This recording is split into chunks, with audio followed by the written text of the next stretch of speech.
नमस्कार दोस्तों, मैं हूं आपका साथी, आपका दोस्त विजेश्वर निर्दोष।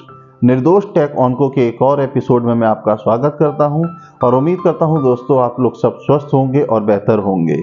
ट्रिस्मस यानी कि मुंह का कम खुलना, ये बीमारी अक्सर पेशेंट्स में जो कैंसर का इलाज कराते हैं, चाहे वो सर्जरी के तौर पे हो या रेडिएशन के तौर पे हो या सर्जरी और रेडिएशन दोनों चल रहा हो, ये दिक्कत मरीज को सर्जरी के बाद भी आ सकती है। उसकी माउथ ओपनिंग में प्रॉब्लम आ सकती है कि उसका माउथ प्रॉपर तरीके से ना खुले, या फिर रेडिएशन के ट्रीटमेंट के दौरान पेशेंट को ये दिक्कत आ सकती है, या दोनों का कॉम्बिनेशन मिला करके जब ये ट्रीटमेंट कैंसर का चलता है, मुंह के गले के कैंसर का, तब भी पेशेंट को ये प्रॉब्लम आ सकती है। आखिर मुंह का कम हो जाना या मुंह का ना खुलना, इसमें क्या दिक्कतें आ सकती हैं? तो दोस्तों मैं आपको ये समझाना चाहता हूँ कि अगर पेशेंट का मुंह नहीं खुलेगा तो इसमें आगे चल करके बहुत सारी परेशानियां आती हैं। सबसे बड़ी परेशानी आती है कि पेशेंट एक तो कैंसर का है, ऐसी विषम परिस्थितियों से गुजर रहा है और वो प्रॉपर अपनी डाइट नहीं ले सकता क्योंकि उसका उतना मुंह नहीं खुलता, या पेशेंट का ओरल हाइजीन मेंटेन नहीं होगा क्योंकि उसका मुंह ना खुलने की वजह से वो अपने मुंह की साफ सफाई नहीं रख सकता। बस जो दिक्कत आती है, या इसको हम जॉ लॉक के नाम से भी जानते हैं, ये आगे चल के और भी सीवियर हो जाती है। अगर सही समय पर इसका ट्रीटमेंट लेता है पेशेंट तो उसको बहुत राहत मिल सकती है। अगर पेशेंट का प्रॉपर माउथ ओपनिंग नहीं होगी क्योंकि उसको मुंह का कैंसर है, गले का कैंसर है, तो डॉक्टर एग्जामिनेशन भी पेशेंट का मुंह खोल करके नहीं कर पाएगा क्योंकि वहां पर माउथ ओपनिंग है ही नहीं। तो इसलिए माउथ का ओपन होना ऐसे केसेस में बहुत ही ज्यादा इंपॉर्टेंट होता है। दिक्कत आती क्यों है?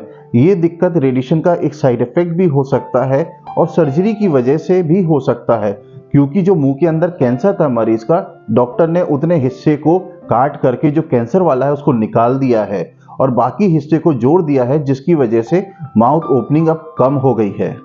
मगर हाँ दोस्तों, इस चीज में सुधार किया जा सकता है कि हम माउथ ओपनिंग को फिर से वापस नॉर्मल कैसे कर सकते हैं। अगर नॉर्मल नहीं हो सकती मगर फिर भी बेहतर कर सकते हैं। अगर यहाँ पर पेशेंट लापरवाही करता है और जो मैं स्टेप बता रहा हूँ उसको फॉलो कर लेता है तो वो अपने माउथ ओपनिंग को बहुत ही बेहतर कर सकते हैं। ये क्यों इंपॉर्टेंट होती है वो मैं आपको पहले ही बता चुका हूँ। डॉक्टर एग्जामिन करता है आपके मुंह को, आपका ओरल हाइजीन सही से मेंटेन नहीं हो पाएगा। अगर मुंह नहीं खुलेगा आपको बातचीत करने में दिक्कत होगी, आप सही से खाना भी नहीं खा पाएंगे। तो यहाँ पर मैं आपको कुछ एक्सरसाइज बता रहा हूँ, अगर आप उसको प्रॉपर तरीके से पेशेंट को फॉलो करवा देते हैं, या पेशेंट ये मेरा वीडियो जो देख रहे हैं उसको प्रॉपर तरीके से फॉलो करते हैं, तो सच में उनको बहुत राहत होने वाली है। सबसे पहले हम समझते हैं ये माउथ ओपनिंग क्यों नहीं हो पाती। इतने हिस्से को जो फेस में है इसको मैक्सिला बोलते हैं, इतने हिस्से को जो यहाँ से यहाँ तक है इसको लोअर मैंडिबल बोलते हैं, इन दोनों को जोड़ के जो मसल्स रखती है उसको मैसेटर मसल्स बोलते हैं। सर्जरी के दौरान या रेडिएशन के दौरान इसी मैसेटर मसल में प्रॉब्लम आ जाती है या उसको काट करके हटा दिया जाता है, जिसकी वजह से माउथ ओपनिंग कम हो जाती है। इन दोनों हिस्से को जो यहाँ पर मैक्सिला और लोअर मैंडिबुलर को जहाँ पर जोड़ते हैं उसको टेम्पोरो मैंडिबुलर जॉइंट बोलते हैं, और यहीं से पूरी माउथ की ओपनिंग होती है। मुंह खोलना, मुंह बंद करना इसी जॉइंट की वजह से होता है। तो दोस्तों हम इसमें कुछ एक्सरसाइजेस देखते हैं, अगर हम उसको नियमित तौर पे करते रहेंगे रेडिएशन के दौरान या सर्जरी के बाद, तो हमारी माउथ ओपनिंग बहुत बेहतर हो सकती है। कुछ पेशेंट्स में ऐसा देखा गया है कि वो माउथ पूरा नहीं खोल पाते। आइए जानते हैं कि वो एक्सरसाइजेस क्या हैं। सबसे पहली एक्सरसाइज, हम मुंह को पूरा खोलेंगे और उसको 10 सेकंड तक वैसे ही होल्ड करेंगे और फिर वापस बंद कर लेंगे। ये एक्सरसाइज आपको दिन भर में 3 से 4 बार करनी है और एक टाइम में 4 से 5 बार आप इस स्टेप को करेंगे। इसमें पेशेंट को ऐसे करके मुंह खोलना है और 10 सेकंड तक इसको होल्ड करके रखना है। दूसरा स्टेप आता है, इसमें पेशेंट को माउथ को थोड़ा सा लैटरली टिल्ट करना है इस तरीके से,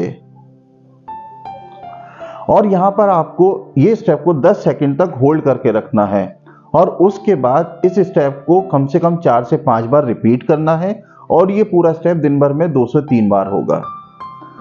सेकेंड स्टेप आप एक्सरसाइज का अपनी 2 उंगलियों को लेकर के, और जहां कहीं भी आपको रेडिएशन के दौरान या सर्जरी के दौरान हार्डनेस फील होती है, आप और उस पेन को आप फील करेंगे कि किस जगह पर वो पेन है, तो उस जगह पर आपको इस तरीके से मसाज करनी है।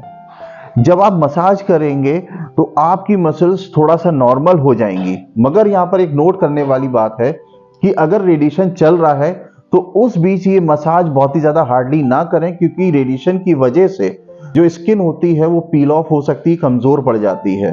तो आप रेडिएशन ख़त्म होने के बाद ये एक्सरसाइज कर सकते हैं। आप इसके अलावा दूसरी एक्सरसाइज कर सकते हैं।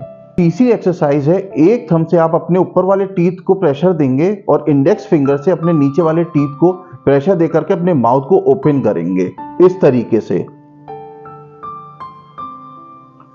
और ध्यान रहे, प्रेशर इतना नहीं देना है कि बहुत ज्यादा पेन फील होने लगे, इतना देना है कि आप कंफर्टेबल रहे और ज्यादा आपको पेन ना फील हो। और इस स्टेप को 4 से 5 बार करेंगे और दिन में पूरे स्टेप को 3 से 4 बार करेंगे।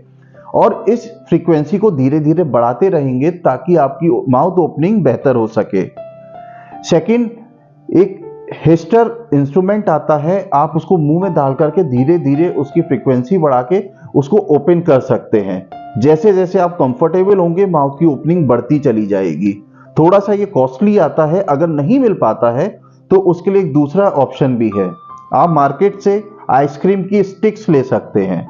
तो जितना भी मुंह खुल रहा है आप आइसक्रीम की स्टिक उसमें रखें, उसका बंच बना करके, और उसके बाद कोशिश करें कि एक एक स्टिक उसमें बढ़ाते चले जाएं।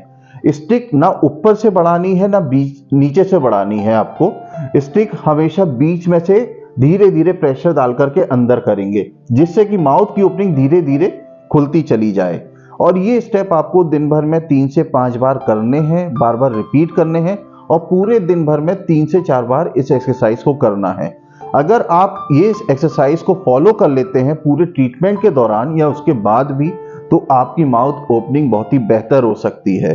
तो दोस्तों, उम्मीद करता हूं कि आप इन सारी एक्सरसाइजेस को फॉलो करेंगे और अपनी माउथ ओपनिंग को बेहतर कर लेंगे, जिससे कि आपको फ्यूचर में कोई प्रॉब्लम ना आए और आप किसी और बड़ी परेशानी का शिकार ना हो। उम्मीद करता हूं दोस्तों आपको मेरा वीडियो पसंद आया है, तो उसको लाइक शेयर सब्सक्राइब जरूर कर दीजिए और मिलते हैं अगले एपिसोड में। तब तक अपना ध्यान रखिए, सुरक्षित रहें, अपने समाज को भी सुरक्षित रखें। नमस्ते, जय हिंद।